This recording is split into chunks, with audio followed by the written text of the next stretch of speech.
হয় না, কোনো মেডিসিন দেওয়া হয় না। ডেঙ্গু আক্রান্ত হয়েছে বাচ্চা কাচ্চা, ছেলে মেয়ে, বড় ছোট সবাই। একই ব্যক্তি একাধিকবার ডেঙ্গুতে আক্রান্ত। গাজীপুর সিটির 19টি বস্তিতেই রোগের প্রকোপ। ঘরে ঘরে এডিসের লার্ভা। মশা নিধনে তৎপরতা না থাকায় মহামারীতে রূপ নেয়ার শঙ্কা। পদ্মা মেঘনার বালু উত্তোলন নিয়ে প্রায় সংঘাত। মুন্সিগঞ্জে 9 মাসে নিহত 3। প্রশাসনের নির্লিপ্ততাকে দুষছেন নৌ পরিবহন উপদেষ্টা। অভিযোগ মানতে নারাজ ইউএনও। নদী ভাঙনে সর্বস্ব হারিয়ে পদ্মা সেতু কনস্ট্রাকশন ইয়ার্ডে অস্থায়ীভাবে বসবাস। জায়গা ছেড়ে দেওয়ার নোটিশে দিশেহারা শরীয়তপুরের 250 পরিবার। পুনর্বাসনের আশ্বাস। এবং বরিশাল খালের প্রাণ ফিরিয়ে আনতে খনন শুরু করল মাদারীপুর পৌরসভা। খুশি এলাকাবাসী। দূষণ রোধ ও শহরের জলাবদ্ধতা কমার আশা।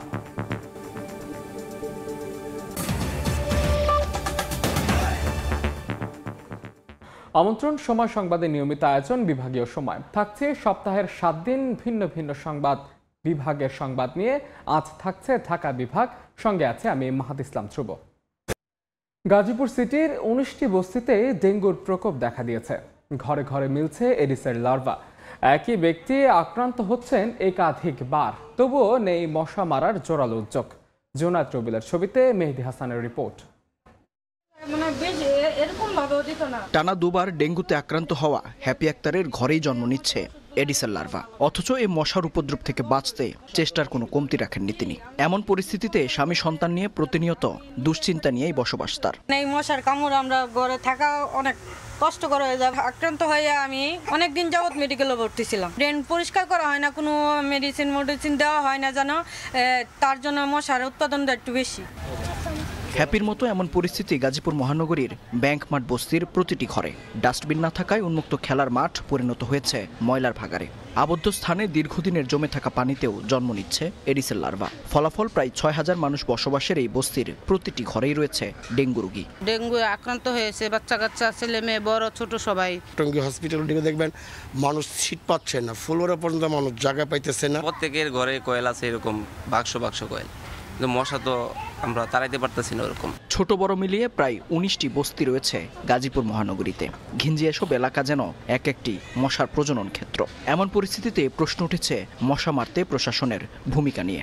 কর্তৃপক্ষের নীরব ভূমিকায় প্রতিদিনই জেলার হাসপাতালগুলোতে বাড়ছে ডেঙ্গু রোগীর সংখ্যা। পরিস্থিতি এমন চলতে থাকলে চলতি মৌসুমে মশাবাহিত এই রোগ পরিণত হতে পারে মহামারীতে। শরীর একদম দুর্বল, প্রেশার ছিল 50/60, শরীর ব্যথা করে, মাথা ব্যথা করে, চিলিক পেড়া ব্যথা হয়, যেটা হচ্ছে হাতে এই জায়গায় আর জয়েন্টে ব্যথা হয়, সেটা সহ্য করার মতো না। ধীরে ধীরে ধরন পাল্টাচ্ছে ডেঙ্গু। নতুন রূপে ফিরে আসে এই ভাইরাস অনেক সময় ধরা পড়ে না পরীক্ষাতেও। তবে অভিজ্ঞতা কাজে লাগিয়ে এখন পর্যন্ত সফলভাবে চিকিৎসা দেওয়া হচ্ছে বলে জানান চিকিৎসকরা। ডেঙ্গুর লক্ষণ আছে কিন্তু টেস্ট নেগেটিভ আসতেছে, কিন্তু সেই ক্ষেত্রে ওই লক্ষণের বেসিসে রোগী ভর্তি করে চিকিৎসা করা হচ্ছে এবং রোগী ভালো হয়ে যাচ্ছে। শুধু শহর নয়, ডেঙ্গুর প্রকোপ এখন গ্রামাঞ্চলেও। স্বাস্থ্য বিভাগ বলছে পরিস্থিতি মোকাবেলায় চিকিৎসকদের প্রশিক্ষণ আর প্রয়োজনীয় সরঞ্জামাদি নিয়ে আগে ভাগেই প্রস্তুতি নেওয়া হয়েছে। প্রত্যেকটা উপজেলাতেই প্রতিদিনই ডেঙ্গু পজিটিভ রোগী পাওয়া যাচ্ছে। আমাদের ফ্লুইড আছে এবং ডেঙ্গুর কিট আছে রোগ নির্ণয়ের জন্য, এবং হাসপাতালগুলোতে সব ডাক্তারাই ডেঙ্গুর প্রশিক্ষণ অনলাইন হলেও পেয়েছে। প্রতি বছর আগস্ট থেকে ডিসেম্বর পর্যন্ত ডেঙ্গু সংক্রমণের মৌসুম ধরা হলেও এবছর জুন জুলাই মাসেই ডেঙ্গু আক্রান্ত রোগী বেড়েছে। মেহেদী হাসান, সময় সংবাদ, গাজীপুর। ডেঙ্গু পরিস্থিতির আরও খবর জানাতে এই মুহূর্তে গাজীপুরের জয়দেবপুরে আছেন রিপোর্টার মেহেদী হাসান ও মুন্সিগঞ্জ শহরের কাঁচাখালী খাল এলাকায় নাসিরউদ্দিন উজ্জ্বল। সরাসরি শুরুতেই যাচ্ছে মেহেদীর কাছে। মেহেদী, মশাবাহিত রোগ ডেঙ্গুর উৎপাদন স্থল বলা হয়ে থাকে আসলে ময়লা আবর্জনা এবং নর্দমা থেকে আসলে অবরুদ্ধ অর্থাৎ আবদ্ধ পানি থেকে কিন্তু এই মশার উৎপত্তি হয়। সেই মশার উৎপত্তি আমরা গাজীপুরের বিভিন্ন অলিতে গলিতে ঘুরেছি। প্রত্যেকটি অলিতে গলিতে আমরা দেখেছি যে পর্যাপ্ত ডাস্টবিনের ব্যবস্থা না থাকার কারণে কিন্তু তারা রাস্তার পাশেই যেখানে সেখানে আসলে ময়লা ফেলছেন। ময়লা ফেলার কারণে এই ময়লার মধ্যেই আসলে পানি জমছে।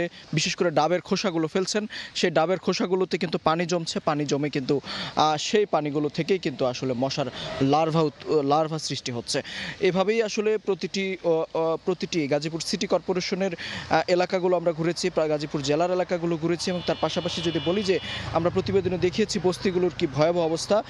সেখানকার প্রতিটি ঘরে ঘরে কিন্তু ডেঙ্গু রোগী রয়েছে, এবং হাসপাতালগুলোতেও খোঁজখবর নিয়েছি। হাসপাতালের পক্ষ থেকে আমাদেরকে যেমনটি বলা হয়েছে যে প্রতিনিয়ত কিন্তু এই রোগীর সংখ্যা তাদের কাছে বাড়ছে। এখন পর্যন্ত যদিও মহামারী আকার ধারণ করেনি, তবে সেটি কিন্তু ধারণ করতে আসলে খুব বেশি সময় নেবে না, এমনটাই কিন্তু তারা আসলে বলছেন হাসপাতাল কর্তৃপক্ষ। আমরা আসলে সিটি কর্পোরেশন কর্তৃপক্ষের সাথে কথা বলেছি, তারা আসলে আমাদেরকে যেমনটি জানিয়েছেন যে তারা আসলে মশা নিধনের ব্যবস্থা চেষ্টা করছেন। বিশেষ করে একটু জানিয়ে রাখতে চাই, গত 2 বছরে প্রায় 9 কোটি টাকা খরচ করা হয়েছে, প্রায় 9 কোটি টাকা খরচ হয়েছে গাজীপুরের এই মশা নিধনের যে কার্যক্রম, বিশেষ করে মশার ওষুধ কেনার পেছনে। তারপরও আসলে গাজীপুরের এই বেহাল অবস্থা, বিশেষ করে ময়লা আবর্জনা থেকে ডেঙ্গুর মশার লার্ভা উৎপাদন হচ্ছে। তার ফলশ্রুতিতে আমরা দেখেছি যে হাসপাতালগুলোতে কিন্তু প্রতিনিয়তই সেই রোগীর সংখ্যা বাড়ছে। এর বাইরেও একটু জানিয়ে রাখতে চাই, আমরা কথা বলেছিলাম হাসপাতাল, বিশেষ করে সিটি কর্পোরেশনের যারা দায়িত্বরত কর্মকর্তা রয়েছেন, তারা যেমনটি বলছেন একসাথেই আসলে স্বীকার করেছেন যে তারা আসলে যে কার্যক্রমগুলো চালিয়ে যাচ্ছে মশা নিধনের, অর্থাৎ বিশেষ করে মশা মারতে যে ধরনের কার্যক্রম তাদের নেওয়া হয়, ওষুধ ছেটানোর, সেই কার্যক্রম নগরবাসীর অভিযোগ আসলে পর্যাপ্ত পরিমাণে ছেটানো হয় না, যার ফলেই কিন্তু এই ধরনের ময়লা আবর্জনা থেকে ডেঙ্গু ছড়াচ্ছে, ডেঙ্গু মশার উৎপত্তি হচ্ছে, এবং সেই রোগে আসলে গাজীপুরবাসী ভুগছেন, এমনটাই কিন্তু তাদের দাবি। তো এই ছিল গাজীপুরের ডেঙ্গু পরিস্থিতির সবশেষ তথ্য। এই বিষয়ে আরও খবরাখবর জানবো। মুন্সিগঞ্জে রয়েছেন নাসির উদ্দিন উজ্জ্বল। মুন্সিগঞ্জে ধলেশ্বরী একেবারে তীরের এলাকা, সেখানে একটা সিমসাম শহর, সেখানে কিন্তু এখন মশার দাপট, এই দাপটের কারণে কিন্তু পৌরবাসী অতিষ্ঠ হয়ে পড়েছে, এবং এই যেই নালাগুলো থেকে ময়লা আবর্জনা সৃষ্টি হয়ে সেখান থেকে যে মশার বিস্তার লাভ করছে, সেই এলাকাগুলোর মূল জায়গাটি কিন্তু কাটাখালী খাল, যেই শতাব্দী প্রাচীন খালটি ঘিরে একেবারে কালেক্টরেট ভবন থেকে কিন্তু কাটাখালী বাজার, এই প্রায় 750 মিটার এলাকা জুড়ে কিন্তু নর্দমায় পরিণত হয়েছে। যে চমৎকার খালটিকে কিন্তু এখন চেনাই দায়। আপনারা দেখছেন কিভাবে ময়লা আবর্জনা এই পরিবেশটিকে পরিবর্তন করবার জন্য, এটি কিন্তু আরো ভয়ঙ্কর রূপ ছিল। বিডি ক্লিনের প্রায় 400 স্বেচ্ছাসেবক যারা ঢাকা, নারায়ণগঞ্জ এবং মুন্সিগঞ্জ মিলে কিন্তু তারা পরিষ্কার অভিযানে নেমেছে, এবং জেলা প্রশাসক ফাতেমাতুল জান্নাতের ডাকে কিন্তু তারা ছুটে এসছেন, এবং পৌরসভা এবং জেলা পরিষদ যৌথভাবে কাজ করছে, এবং এখানে কিন্তু তদারকিতে জেলা পুলিশও এসছে। আমরা দেখছি যে এই যে বাচ্চারা যেভাবে ছেলে মেয়েরা এই ময়লা পানিতে নেমে তারা যে ময়লা ছাড়িয়ে নিচ্ছে, তারা বলছে যে একটা পরিচ্ছন্ন বাংলাদেশ গড়বার যে প্রত্যয়, সেই প্রত্যয়ের কারণে কিন্তু তারা এখানে এসছেন, এবং তারা চাচ্ছেন যে মুন্সিগঞ্জে আগের মতো যে সেই সুন্দর মুন্সিগঞ্জ থাকবে, পরিচ্ছন্ন মুন্সিগঞ্জ থাকবে, এবং এই যে কাটাখালী খাল, এই খালে যেন নতুন করে আর মশার প্রজনন ঘটতে না পারে, সেটিকে টিকে রাখবার জন্য কিন্তু এখানে প্রত্যেকটি মহল্লা যারা আছেন, প্রতিবেশী আছেন, তাদেরকে কিন্তু সচেতন করবার গুরুত্ব দেওয়া হয়েছে। একই সঙ্গে কিন্তু এখানকার যে পৌরসভা রয়েছে, যে পৌরসভার ড্রেনেজ লাইন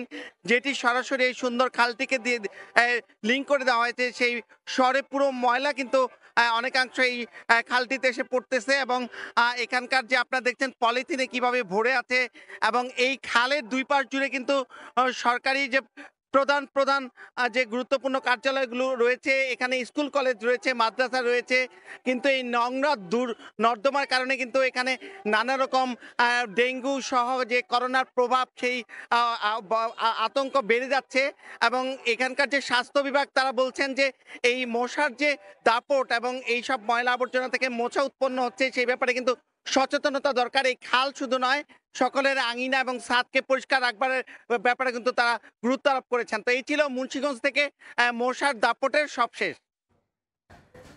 গাজীপুর এবং মুন্সিগঞ্জ থেকে সহকর্মীরা জানাচ্ছিলেন সেখানকার ডেঙ্গু পরিস্থিতির সবশেষ খবর। এদিকে নারায়ণগঞ্জ ও মাদারীপুরেও বাড়ছে ডেঙ্গুর প্রকোপ।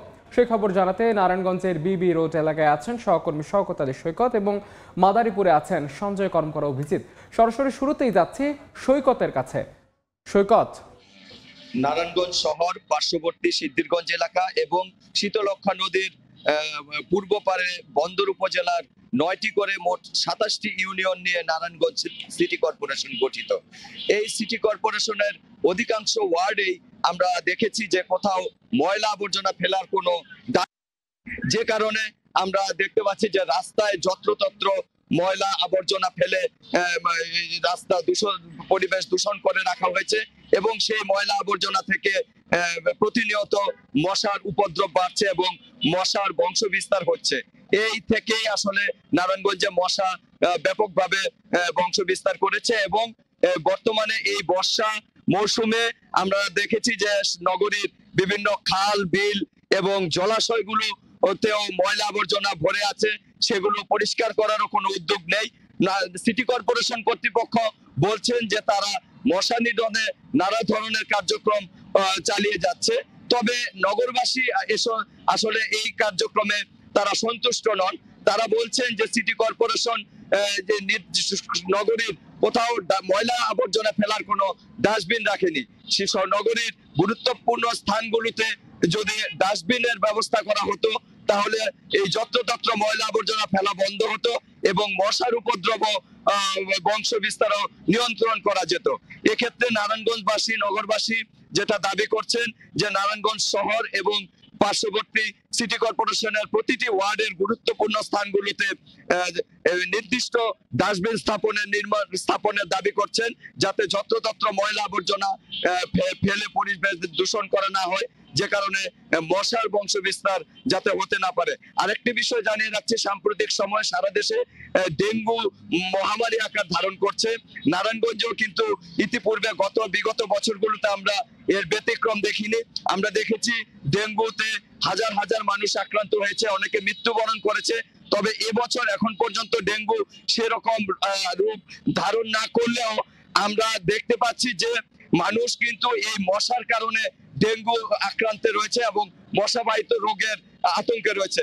তো এই ছিল নারায়ণগঞ্জে মশার বংশ বিস্তারের সবশেষ পরিস্থিতি। এখন আমরা মাদারীপুরে যাব, সেখানে রয়েছেন রিপোর্টার অভিজিৎ।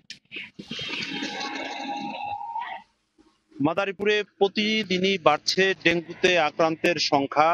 জেলা সদর হাসপাতাল সহ উপজেলা স্বাস্থ্য কমপ্লেক্সগুলোতে প্রতিদিনই নতুন নতুন রোগী আসছে এবং তারা পরীক্ষা, যাদের মধ্যে এই উপসর্গ রয়েছে তারা পরীক্ষা করাচ্ছেন এবং পরবর্তীতে এই ডেঙ্গু রোগ নিয়ে ভর্তি হচ্ছেন হাসপাতালগুলোতে। আমরা কথা বলছিলাম মাদারীপুরের সিভিল সার্জনের সাথে, তিনি আমাদেরকে জানিয়েছেন যে এই যে মাদারীপুরের বিভিন্ন এলাকায় থেকে যে ডেঙ্গুতে আক্রান্ত হচ্ছেন রোগীরা এবং পরবর্তীতে তারা বিভিন্ন ধরনের চিকিৎসা নিচ্ছেন এবং এই চিকিৎসা নেওয়ার পরে সুস্থ হয়ে বাড়িতে ফিরছেন। আমরা পরিসংখ্যান যতটা পেয়েছি তার মধ্যে রাজৈর উপজেলায় শতকরা 48 থেকে 49 জন ডেঙ্গুতে আক্রান্ত হচ্ছেন, অর্থাৎ মোট আক্রান্তের সংখ্যা জেলার যে রয়েছে তার মধ্যে প্রায় 50% রয়েছে রাজৈর উপজেলায়। সিভিল সার্জন যেটি আমাদেরকে জানিয়েছেন যে রাজৈর উপজেলা হচ্ছে 3টি জেলার সীমানাবর্তী এলাকা। এই এলাকায় এডিসের যে লার্ভা এবং এডিস মশার যে উপদ্রব সেটি বেশি দেখা যায়, যার কারণে কিন্তু এখানে কিন্তু এই যে ডেঙ্গুতে আক্রান্তের সংখ্যা সেটি কিন্তু প্রতিনিয়ত বাড়ছে। সিভিল সার্জন জানিয়েছেন যে ডেঙ্গু প্রতিরোধে একমাত্র উপাদান হচ্ছে মানুষকে সচেতন হতে হবে, যাতে এডিস মশার লার্ভা না হয় এবং পরবর্তীতে যেন এই বংশ বিস্তার না করতে পারে, সেটিতে মানুষকে সচেতন হতে হবে। এজন্য জনপ্রতিনিধি এবং সরকারি যে বিভিন্ন দপ্তর রয়েছে সেক্ষেত্রে তাদেরকে এগিয়ে আসতে হবে, তাহলে কিন্তু এই এডিস মশা থেকে রোধ পাওয়া সম্ভব। বিশেষ করে বাসাবাড়ির আঙিনায় বৃষ্টিতে যে পানি জমা থাকে সেটি যেন না হয় এবং পরিষ্কার পরিচ্ছন্ন থাকার পরামর্শ দেওয়া হচ্ছে। এবং যদি কোনো রোগীর বা কোনো ব্যক্তির যদি উপসর্গ দেখা যায় ডেঙ্গুর, তাহলে কিন্তু স্বাস্থ্য কমপ্লেক্স গুলোতে আসতে বলা হচ্ছে এবং পরীক্ষা নিরীক্ষা করার পর পর্যাপ্ত যে ওষুধ রয়েছে এবং পরীক্ষা নিরীক্ষা করার পর যদি ডেঙ্গু ধরা পড়ে সেটি কিন্তু স্বাস্থ্য বিভাগ থেকে বলা হচ্ছে চিকিৎসা নেওয়ার জন্য। জন্য। এবং আরেকটি বিষয় বলা হচ্ছে যেহেতু এটি বর্ষা মৌসুম, এই বর্ষা মৌসুমে কিন্তু প্রতি বছরই কিন্তু ডেঙ্গু প্রকোপ বাড়ে, সেই হিসেবে কিন্তু এবছরও কিন্তু ডেঙ্গু দেখা দিচ্ছে। তাহলে আগামীতে যদি মানুষ সচেতন হয় তাহলে কিন্তু এটি প্রতিরোধ করা অবশ্যই সম্ভব বলে স্বাস্থ্য বিভাগ থেকে বারবার তাগিদ দেওয়া হচ্ছে। তো এই ছিল আমার কাছে মাদারীপুরে যে প্রতিনিয়ত যে ডেঙ্গু বাড়ছে তার সবশেষ। নারায়ণগঞ্জ এবং মাদারীপুর থেকে সহকর্মীরা জানাচ্ছিলেন ডেঙ্গু পরিস্থিতির সবশেষ খবরাখবর। বিভাগীয় সময় আরও থাকছে। চলতি বছর লক্ষ্যমাত্রা ছাড়িয়েছে রাজবাড়ির পাটের আবাদ। উৎপাদন খরচ বাড়ায় ন্যায্য মূল্য পাওয়া নিয়ে শঙ্কায় চাষিরা। সরকার থেকে যৌক্তিক দাম নির্ধারণের দাবি। বারবার পদ্মার ভাঙনে হারিয়েছেন সর্বস্ব। 3 বছর ধরে পদ্মা সেতু কনস্ট্রাকশন ইয়ার্ডে অস্থায়ী বসবাস করছেন শরীয়তপুরের 250 পরিবার। সম্প্রতি তাদের জায়গা ছেড়ে দেওয়ার নোটিশ দেয় সেতু বিভাগ। অর্থ ও নতুন জায়গা জোগাড় করা নিয়ে দিশেহারা বাসিন্দারা। শীঘ্রই ক্ষতিগ্রস্তদের পুনর্বাসনের আশ্বাস জেলা প্রশাসনের। বিএম ইসরাফিলের পাঠানো তথ্য ও ছবি নিয়ে রিপোর্ট। প্রতি বছর ভাঙনে দিশেহারা শরীয়তপুরের জাজিরা উপজেলার পদ্মাপাড়ের মানুষ। কারো 3 বার, কারো 4 বার বাড়িঘর বিলীন হয়েছে নদীগর্ভে।